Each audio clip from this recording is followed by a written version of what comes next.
Assalamualaikum warahmatullahi wabarakatuh. Selamat malam. Eh, Salam Latis. Kita bicara saya adalah perubahan Prabowo dalam menghadapi tingkah laku Jokowi yang sangat-sangat mengagetkan dirinya ketika itu, yaitu di mana ketika Trisutrisno menyerang Gibran bersama kelompoknya, yaitu Forum Komunikasi Pensiunan TNI apa? Ya, TNI kalau nggak salah saya.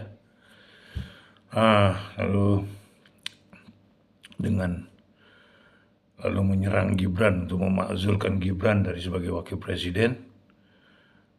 Saya meyakini seperti ini, bahwa ketika pemakzulan ini telah menyebar dan Jokowi langsung mengambil keputusan menelpon Panglima TNI dan Kasat, yaitu Maruli siapa itu adalah menantunya Luhut, dan Panglima ini merupakan bagian dari besarnya bersama Jokowi hingga sampai jenderal. Nah, jadi disebut dengan geng Solo lah ya. Nah, jadi ketika itu terjadi, maka Jokowi langsung menelpon Panglima agar Pangkawilahan 1 untuk disingkirkan segera. Ini yang saya lihat saja. Ini yang saya nilai ya. Karena kenapa itu terjadi? Disebabkan dua hal. Pertama, Jokowi melihat bahwa ini merupakan pemakzulan Gibran, ini merupakan bagian dari pencorengan muka dia. Ini penghinaan bagi dia. Lalu yang kedua, ini merupakan bagian dari proses menghentikan dinasti dia untuk bermain dalam politik Indonesia. Karena nanti ketika Gibran dijatuhkan, maka Gibran bisa muncul lagi, tapi agak sulit untuk eksistensinya yang lebih besar gitu. Jadi psikologinya yang dihantam. Nah, demikian juga dengan apa yang dilakukan Jokowi. Dia menghantam anaknya Trisutrisno, Arief Kunto, yang telah dihantam juga ketika menjadi Pangdam Siliwangi, dipindahkan kemana. Nah, ini terjadi lagi saat ini. Nah, jadi ketika Panglima melakukan gerakan dan Kasat melakukan gerakan pencopotan Pangkawilahan, mungkin disinilah Prabowo kaget. Kaget dalam bentuk apa? Kok Jokowi bermain secara kasar seperti itu dengan dirinya? Itu yang saya lihat seperti itu. Itu satu. Yang kedua, lalu dia merasa eksistensinya Prabowo itu telah dimainkan oleh Jokowi.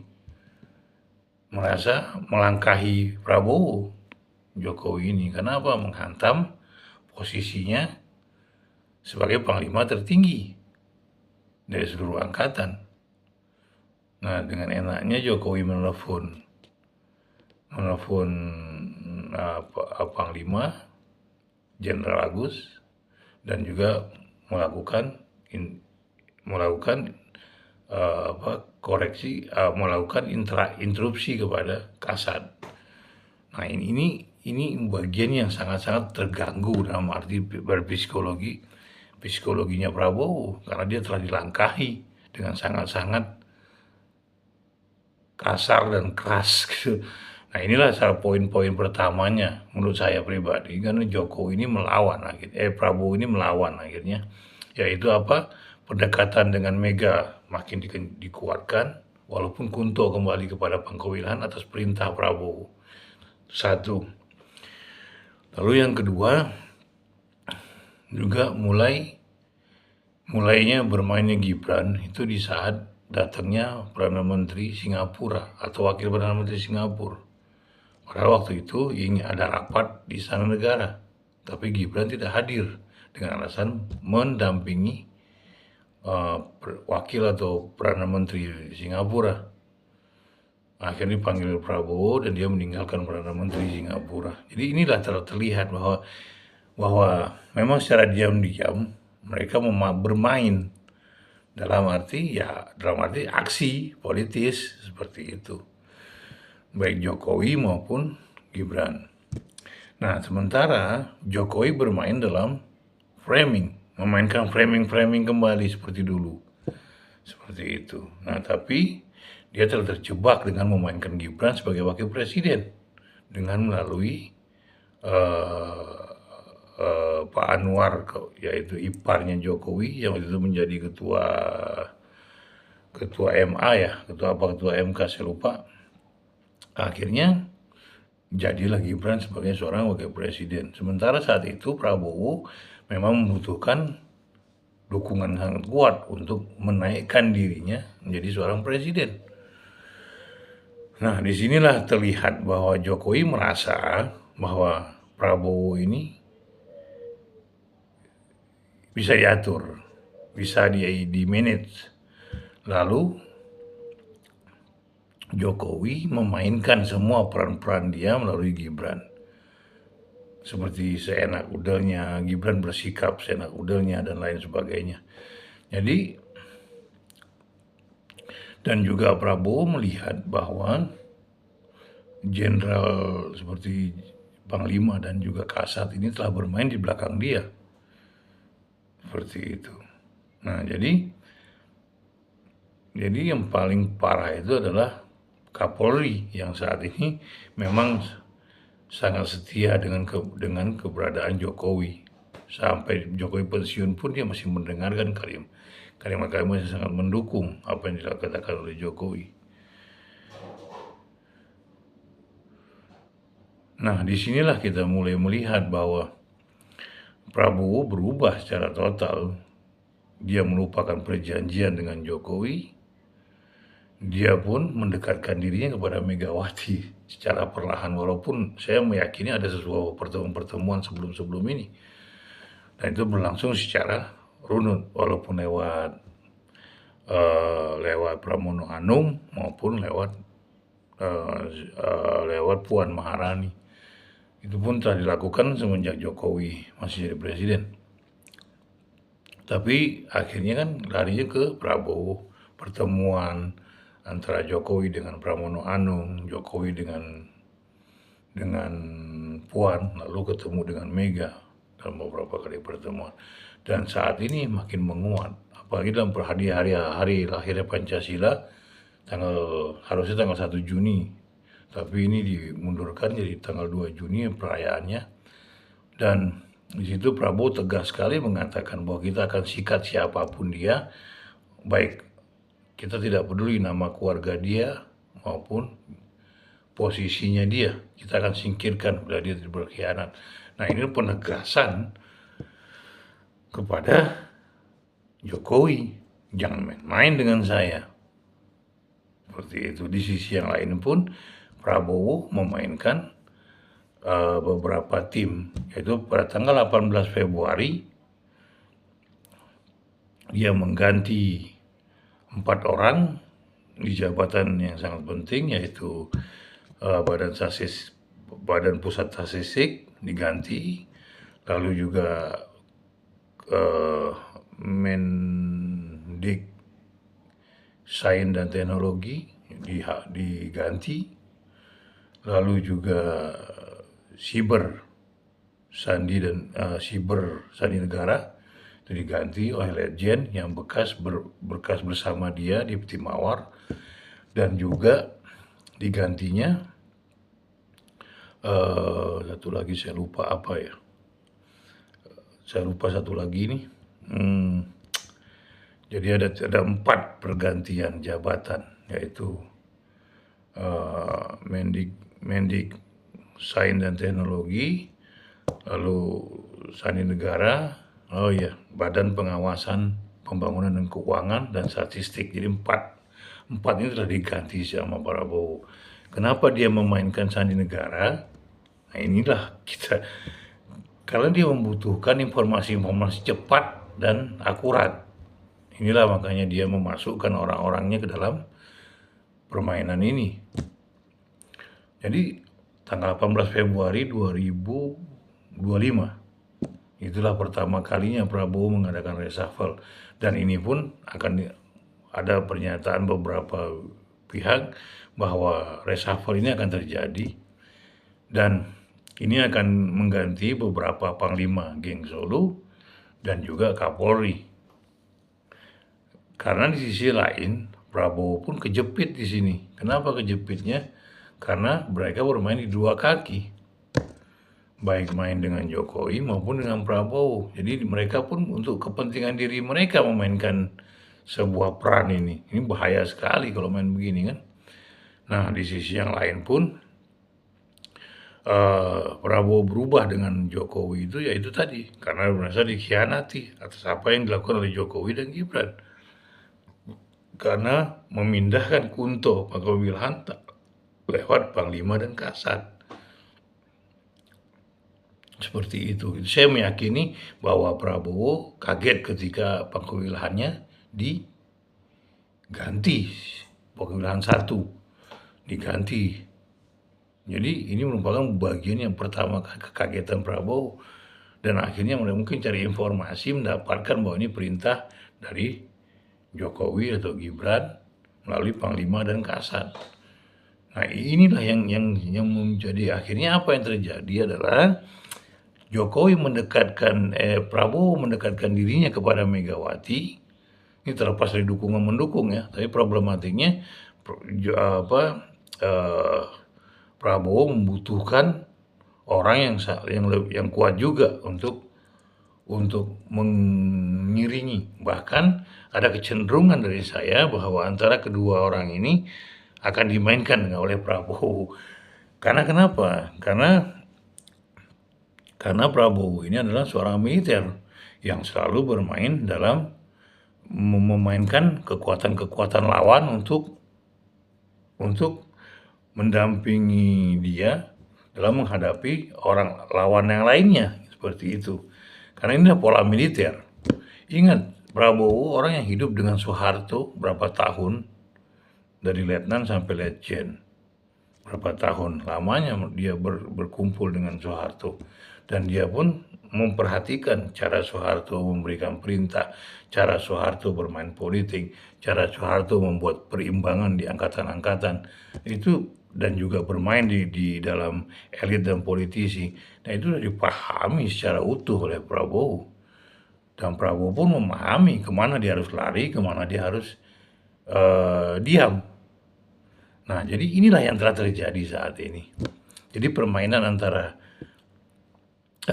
Jokowi dan Prabowo ya lebih tetap kuatan Prabowo. Kenapa saya bilang seperti itu?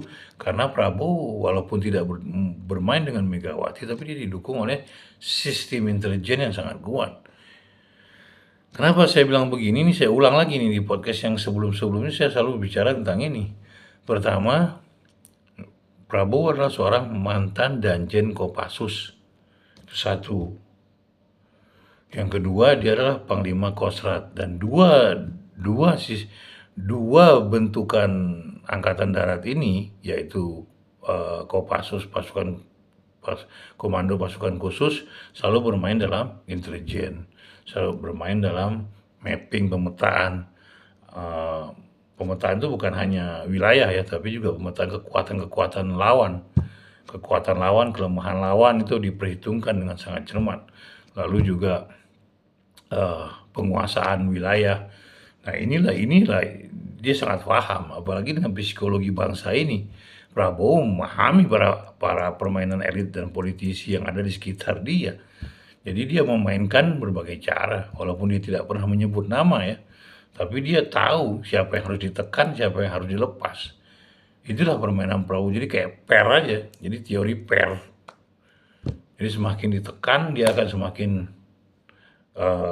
kempes ke dalam, tapi ketika dilepas dia akan meloncat tinggi sekali. Itulah Prabowo. Nah, di sisi yang lain pun ketika Kostrat ini adalah Komando Strategi Angkatan Darat yang bermain perang kota dan bermain juga dalam intelijen. Seperti itu. Dan rata-rata para tentara di Indonesia ini adalah orang-orang lulusan Amerika Serikat. West Point, Break apa saya lupa, yang Live War itu ya, saya lupa apa namanya.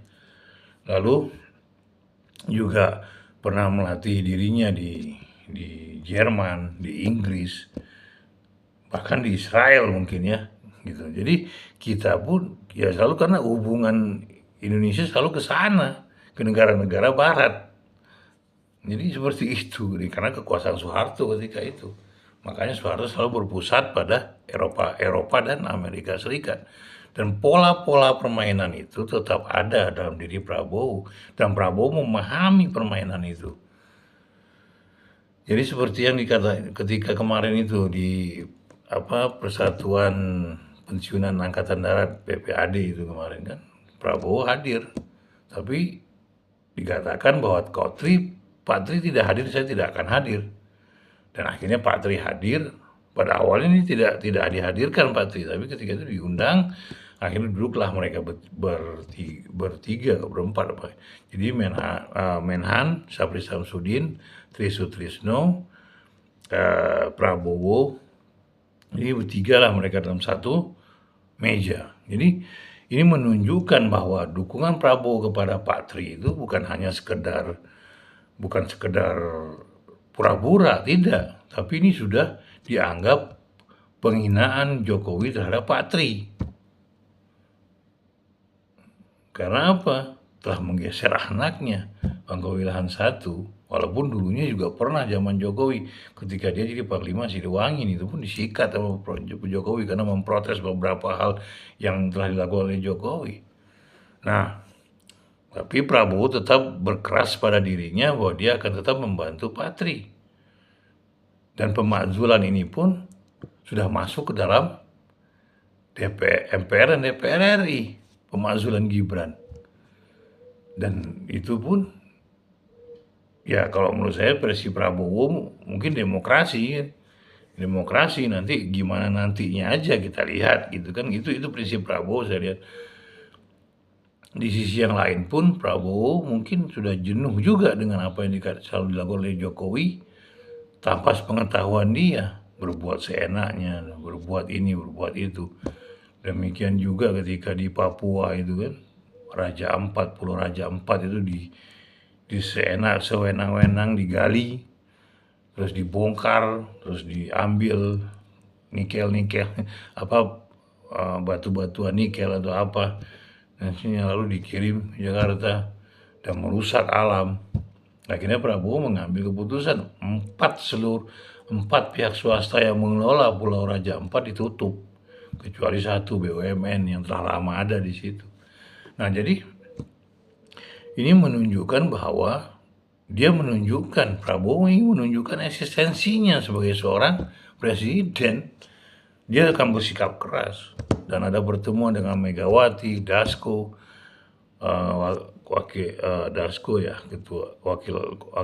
ketua MPR ya, dan juga beberapa kelompok seperti ketua Gerindra. Jadi ini telah terjadi pola-pola ini, dan ini pun bahkan di beberapa podcast ada yang menyatakan bahwa ini akan melakukan penyerangan kepada Jokowi seperti itu. Nah, Prabowo pun mendekatkan akhirnya apa yang telah terjadi pada tanggal 2 Juni tersebut, Megawati datang, Pak Tri datang. Dan Gibran pun hanya pelangak-pelongok di situ, tidak bisa bergerak bebas, tidak melepas dirinya sebagai seorang wakil presiden, hanya mengikuti pola pergerakan apa yang telah diperintahkan oleh Prabowo. Jadi memang tidak ada kekuatan apapun. Itu satu hal. Dan hal yang lainnya adalah mungkin Prabowo juga akan mengganti beberapa menteri. Saya meyakini itu, karena ini kalau menurut saya sih Bahlil ini harus diganti SDM. Karena apa? Ketika dia tidak proses Raja Ampat itu kan proses dia ISDM. Jadi ini kita bisa baca kemana gerakan selanjutnya kan, seperti itu. Nah, inilah yang telah terjadi kawan-kawan semua, dan yang terlibat itu aguan, seperti itu. Inilah yang telah terjadi kawan-kawan semua. Jadi dengan seenaknya berbuat, itu pun atas perintah Jokowi pada masa Jokowi dulu. Akhirnya Prabowo mengambil keputusan lagi menutup 4 perusahaan swasta yang sedang menggali nikel di Raja Ampat. Nah, ini tegas, gerakan tegas ini menunjukkan pertentangan yang sangat kuat pada diri Prabowo, bahwa saya harus melawan karena saya ditekan terus-menerus dan dibuat seolah-olah bahwa Prabowo ini hanya alat bagi dirinya, bagi diri Jokowi sebagai seorang mantan presiden. Dan juga Jokowi merasa bahwa Prabowo ini naik karena dia. Jadi seperti itu. Nah, inilah yang telah terjadi. Nah, Prabowo sekarang berbalik badan.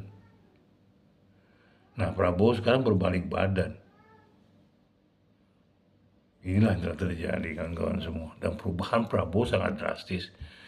Dia tidak mempedulikan lagi siapapun. Bahkan ketika mengantar Perdana Menteri Cina yang datang ke Indonesia itu bukannya Gibran wakil presiden, tapi siapa? Anaknya SBY, Agus. Jadi ini sudah merupakan tegas, ini tindakan tegas. Bukan masalah bisa bahasa Inggris atau tidak, bukan itu problemnya. Tapi apa? Ini sudah merupakan zona yang harus dia mainkan sendiri oleh Prabowo. Karena bagi dia Cina sangat penting, makanya harus dikawal oleh orang-orang yang bukan bisa bahasa Inggris. Tapi bukan itu bahasa Inggrisnya, tapi masalahnya adalah bagaimana mereka memahami cara diplomasi internasional. Nah, dia panggillah si Agus Harimurti Yudhoyono sebagai pendamping Perdana Menteri Cina untuk kembali ke negerinya. Dan diantar oleh Harimurti, bukan oleh Gibran. Ini kan menunjukkan bahwa mulai saat itu Gibran dikurangi peranan-peranannya dan ditarik secara keras oleh Prabowo. Itulah yang telah terjadi, kawan-kawan semua. Jadi perubahan Prabowo saat ini yang mendekatkan diri pada Mega dan Tri Sutrisno dan Angkatan Darat dan pensiunan tentara yang lainnya, ini menunjukkan bahwa Prabowo telah mengartikan dirinya bahwa saya adalah seorang presiden Republik Indonesia. Sayalah yang mengatur, bukan Anda yang di luar dari pemerintahan. Itulah penegasan dari Prabowo. Jadi demikianlah teman-teman semua, bahwa apa yang dilakukan oleh Prabowo menunjukkan bukti bahwa dia adalah seorang pemimpin Indonesia. Dan dia pun mulai melepas dirinya dari pengaruh-pengaruh yang namanya Jokowi. Bahkan saya meyakini reshuffle itu akan terjadi lagi. Kita tinggal tunggu aja kapan waktunya. Ya, seperti itu, Pak Prabowo menunjukkan eksistensinya sebagai seorang presiden. Dan dia pernah mengatakan bahwa saya adalah bukan boneka. Saya adalah seorang presiden RI, bukan seorang boneka ya. Itu. Nah, inilah yang telah dilakukan oleh Prabowo dan tegas dari depan massa, di depan wartawan, di depan massa. Di sisi yang lain pun Prabowo sudah mendekatkan diri kepada Mega dan ada pertemuan berapa kali seperti itu. Dan Dasko pun pada akhirnya membawa surat yang tertutup diberikan kepada Mega atas nama Prabowo. Nah, jadi ini menunjukkan bahwa jangan main-main sama gue bisa lahap lo semua. Seperti itu. Nah, Prabowo pun sekarang memperhitungkan segala gerak politiknya Gibran dan juga gerak politiknya Jokowi. Jadi seperti itu, kawan-kawan semua. Jadi permainan Jokowi akan ditutup mungkin oleh Prabowo dalam waktu dekat ini bersama Gibran. Bahkan pemakzulan itu pun akan terjadi mungkin. Karena apa? Karena masuknya ke DPR RI dan juga didukung oleh partai PDIP yang saat ini menguasai parlemen secara penuh. Dan juga di bawahnya adalah Gerindra, nomor 2 terbesar setelah PDIP. Nah, jadi dan didukung Golkar, didukung PKB, didukung oleh apa lagi ya? PAN. Jadi ini merupakan jadi Prabowo setelah menghitung semuanya dan ini telah cukup bagi dia untuk melakukan sebuah gerakan yang menutup Gibran dan Jokowi untuk berpikir ulah lagi. Dan Prabowo pun menunjukkan dirinya bahwa dia ingin lepas dari apa yang ada selama ini terjadi. Bahwa Jokowi adalah bukan bagian dari dirinya lagi. Jadi seperti itu teman-teman semua. Dan cobalah kawan-kawan analisa dengan baik apa yang telah terjadi saat ini di Indonesia ini antara Prabowo dan Jokowi bersama Megawati dan Pak Trisno. Nah, jadi walaupun ada Panglima TNI dan juga Kasat, tapi ingat Prabowo pernah berada dalam lingkungan yang sangat rahasia, intelijen, pemetaan, atau mapping, demikian juga penguasaan wilayah maupun psikologi orang, baik di Kopassus maupun di Kostrat. Dan dia memahami cara bermain para politisi Indonesia bersama elitnya. Demikian juga dia memahami bagaimana cara berpikirnya para elit dan politisi. Sebab apa? Sebab dia pernah hidup di dalam lingkaran Soeharto. Dan yang membuat pola ini terjadi adalah Soeharto. Jadi semua orang akan sama pola berpikirnya. Jadi begitulah kawan-kawan semua. Jadi apa yang dikatakan oleh atas tindakan yang dilakukan oleh Prabowo merupakan bagian dari perubahan bagi dirinya untuk menunjukkan eksistensinya dan juga untuk menguatkan dirinya sebagai seorang presiden. Jadi dia akan menutup cerita tentang Jokowi, dia akan menutup cerita tentang Gibran. Jadi dia telah memframing dirinya bahwa saya seorang presiden. Lewat ketegasannya menaikkan kembali Arief Kunto ke dalam menjadi pangkal wilahan dan juga menutup ruang gerak Gibran, baik dimanapun. Dan ini sudah terlihat ketika saat mengantar Perdana Menteri Cina, demikian juga di saat 2 Juni pada hari lahirnya Pancasila, harusnya 1 Juni, tapi di acaranya terjadi pada 2 Juni 2025. 2025, ya betul. Nah, jadi di sinilah yang terjadi. Dan Gibran pun hanya mengekori mereka. Dan dia agak gugup terlihat. Dan apalagi ketika dikatakan oleh Prabowo bahwa siapapun, kita tidak peduli nama keluarga dia atau apa yang jabatan dia, kita tetap pecat bila dia berkhianat pada bangsa ini. Nah, demikianlah teman-teman semua, bahwa eksistensi Prabowo telah mulai menaik dan juga mengangkat dirinya dan melepas dirinya dari Jokowi. Karena Prabowo memahami sistem budaya politik bangsa ini. Terima kasih atas perhatiannya. Assalamualaikum warahmatullahi wabarakatuh. Salam Natis. Ciao.